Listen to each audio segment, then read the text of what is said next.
Pedagogy. Pedagogy is an approach to teaching, or the theoretical and practical knowledge of learning besides the influence of this process and the way it is influenced by the psychological, social, and political development of learners.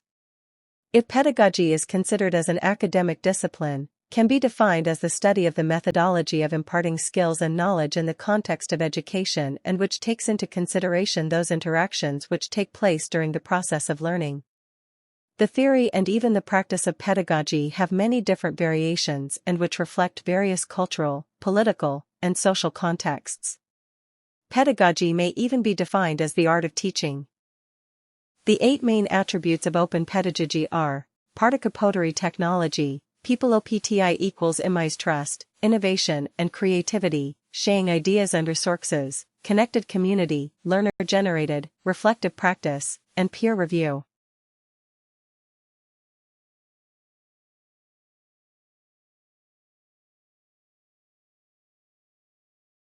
Participatory technology. In this learning theory, learners are given a space to take part in the creation of their own interpretation or meaning through participation. The participatory culture which Web 2.0 enables provides an opportunity for learners to create wikis, blogs, and social network vlogs besides digital storytelling, virtual bookmarking, and virtual environments. Learners co-create their own curriculum and which gives a structure to their learning with their active involvement and participation. Peer review. The role of teachers as evaluators shifts the focus of students on grades rather than seeking feedback, grading assessment papers, or even evaluating oral presentations of others. Teachers mostly do not check the answers of the test so that students may have the opportunity to know where exactly did they go wrong. Peer and self-assessment is one of the methods teachers use for making learners correct their own mistakes.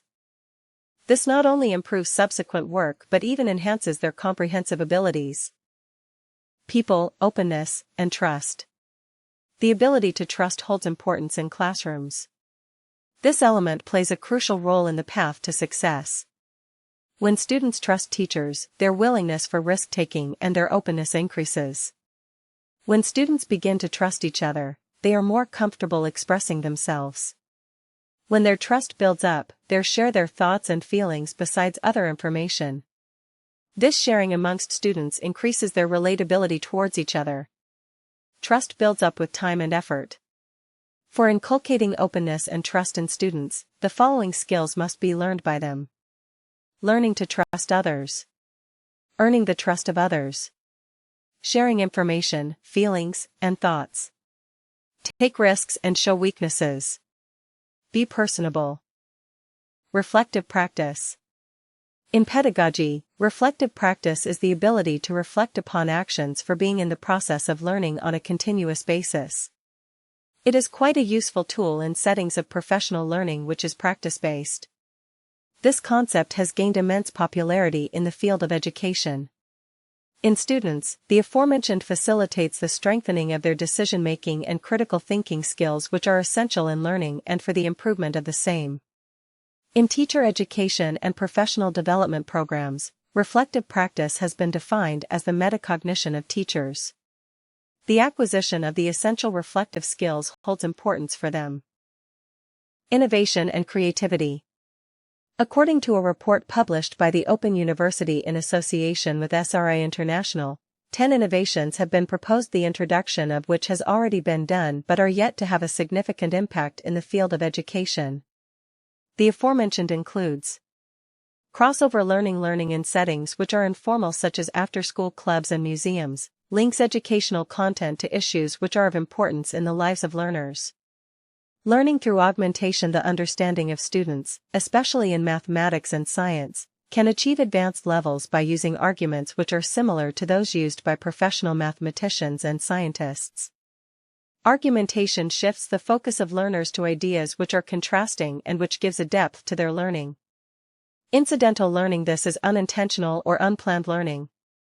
This may take place during any activity which may seem unrelated to the knowledge being gained. This type of learning need not involve any teacher as compared to formal education. It does not even have any structured curriculum besides the absence of any formal certification towards its end. Context-based learning. Context provides us the opportunity of learning through experiencing. Through the interpretation of new information which in context to the place and time of learning besides its relation to one's existing knowledge, one may understand its meaning and relevance more clearly. For the creation of context, one may find opportunities within our interactions with our surroundings and people besides note-making and modification of objects around us. Computational thinking. This is a very powerful approach towards problem-solving. It involves decomposition or the breaking down of large problems into small parts or decomposition besides recognition of past patterns or pattern recognition, sifting out unimportant details or abstraction, identification and development of a procedure to find solutions or algorithms, and debugging or refining the aforementioned steps.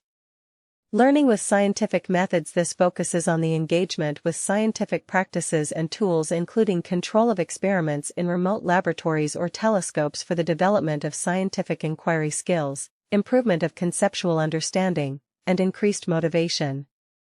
Remote laboratory systems reduce the barriers towards participation through the provision of web interfaces which are user-friendly, and curriculum material besides the professional development of teachers.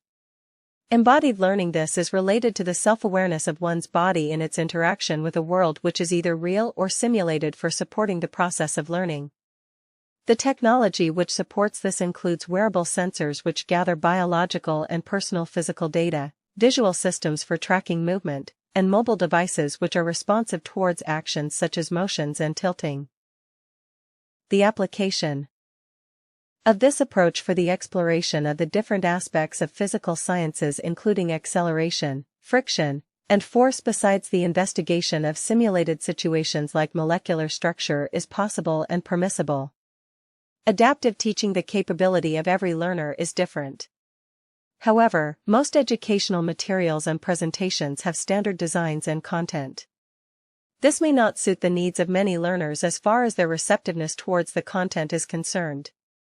The aforementioned system of teaching solves this problem through the creation of personalized content to meet the requirement of every individual learner.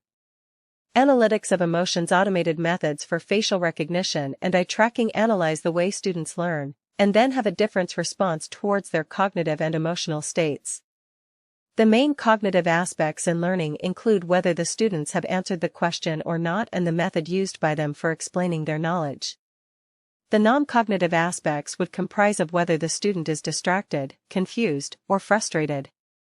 Stealth assessment. The data which is collected through automatic methods in the background when students use environments which are digitally rich can be used for its application in the unobtrusive and stealth assessment while they are learning. The techniques of stealth assessment are similar to many internet-based role-playing game like World of Warcraft, in which data is continually collected about the actions of the players, inferring about their strategies and goals for the presentation of new and appropriate challenges. Learner-generated. Learner-generated context is an ecology of those resources which are learner-centric and in which groups of users collaborate to control and organize all the available resources for the creation of an ecology to suit their needs. This concept is rooted within the philosophy that teaching and learning should not have its foundations in new technologies, and should contextualize the learning instead before it is supported with technology.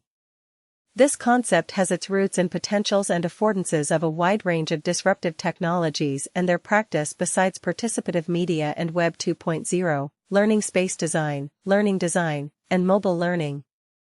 This concept concerns the examination of the availability and variety of tools and resources which increase rapidly and which eases the process of the creation and publication of their own material and even have access to those which have been created by others, besides methods through which this may extend the capacity for creating learning contexts beyond the traditional ones, among other things, for academics, teachers, policymakers, and designers. Sharing ideas and resources. Collaborative learning involves two or more people learning something new together or making an attempt to do so. Unlike individual learning, the aforementioned engages people to capitalize on each other's skills and resources. More specifically, the basis of this learning is modeled around the creation of knowledge within a group of people who actively interact through sharing experiences besides taking on asymmetric roles. This type of learning is illustrated quite commonly when students work together in groups in order to search for meaning, understanding, solutions, or for the creation of artifacts or products from their learning. The encouragement of collaborative learning improves the learning environments for higher education too. Connected community. Community-based learning involves instructional programs and methods of a wide variety for the use of educators to connect the academic syllabus with the surrounding communities, and which would include natural environments, cultural heritage, literature, history, and local institutions. Community-based learning derives its motivation from the philosophy that all the communities have their own intrinsic educational resources and assets for the use of educators for enhancing the learning experiences of the students.